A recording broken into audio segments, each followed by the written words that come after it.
Welcome back. I am here with Carissa Reyes, a documentary filmmaker whose new film, My Mother, Your Nanny, is currently in post-production, and I really want to welcome you here and thank you for being here. Oh, thanks for having me. First off, what is your documentary about? Okay, well, My Mother, Your Nanny is about Filipino mothers who are working here as nannies under the Living Caregiver Program. Meanwhile, their husbands and children are in the Philippines, so they've been separated for them from, like, let's say, for more than 2 years or so. So these mothers are working hard, and their families are all back in the Philippines. So this documentary investigates the separation between mother and child. It's about 3 remarkable women: yes. Nancy Quignon, Yolanda Lacap, and my mother, Maria Reyes. My mother was a former nanny, so the documentary is a point of view documentary where where the children of those nannies who are working as nannies now are telling what I experienced. Yes. So that's so it's like past and present. So it's a little bit of history in there as well, yeah, so you get a little bit of a generational yes. feel to it. Yes. That's yes. excellent. Now, you were kind enough to bring a clip with you, so I'd like to throw to that clip now. Okay.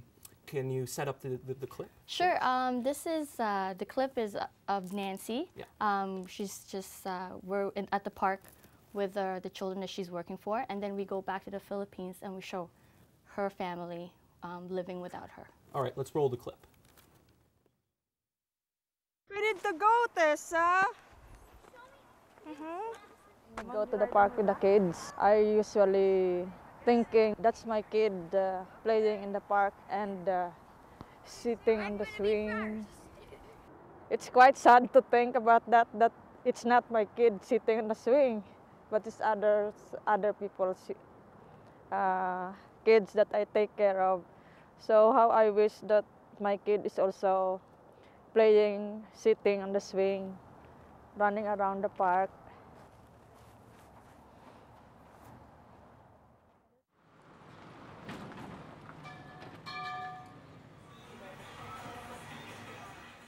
John Cedric and Trini Ann live with their father Eliseo in Haniway.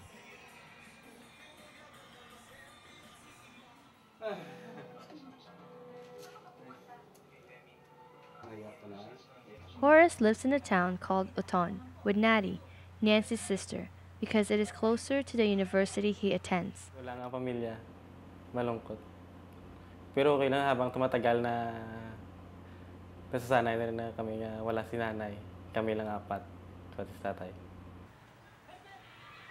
My father probably felt the same way as Eliseo did when Nancy left him with their 3 young children almost 10 years ago. Paano niyo nagawa yun? Tatlong maliliit. Paano niyo napalaki? Ito sa tulong niya, pagpadala ng pira dito, ako na ang bahala sa mga anak. Tiyaga lang, ganon. So that was a clip from My Mother, Your Nanny. And I want to know, where did you decide that you wanted to do this idea? Where did you sort of get the idea that I can put this together or start putting this together? It was way back, well, the idea, I was inspired to do this film way back when I was 17, when I came across this article from Maclean's talking about Filipino nannies and questioning about the value of the work that Filipino nannies do. And it affected me because my mother was a nanny. Yes. But I was 17 then, so I couldn't really do anything. I was still in high school.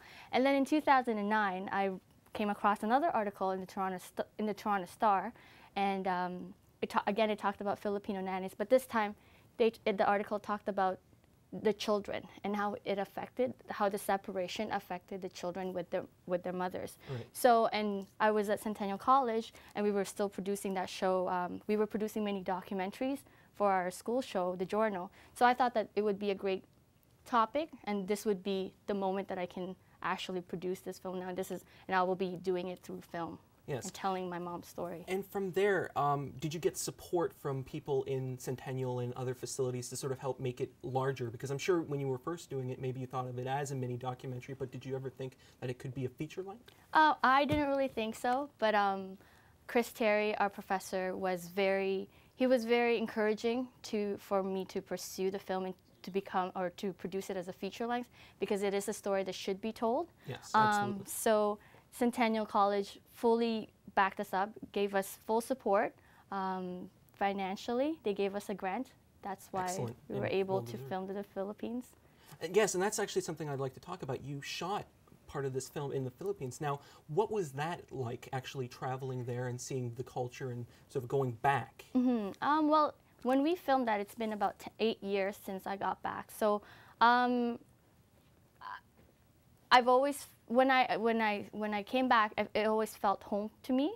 So and when I went to Nancy's hometown, it was very different for me because I've never been to where she lives.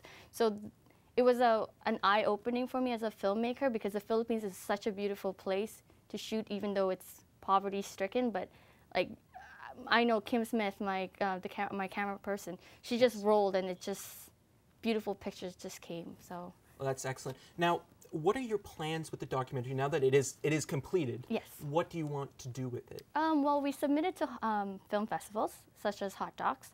So we have other plans of submitting it to the World Film Festival in Montreal. We're still looking into other film festivals. We're talking with Centennial College to have an actual screening. Excellent. So that's sometime within maybe late summer, early fall that we're going to do it. So. Okay, and if anybody wants to know more about your film, where can they go to find out about this? We have a website. Okay. It's www.mymotheryournanny.ca. Yep. They can also go into our Facebook group, Yep. My Mother Your Nanny, and we also have a Twitter account that they can follow us, especially that we're going to be screening it in different ways and such. Well, congratulations on the film, and Thank you.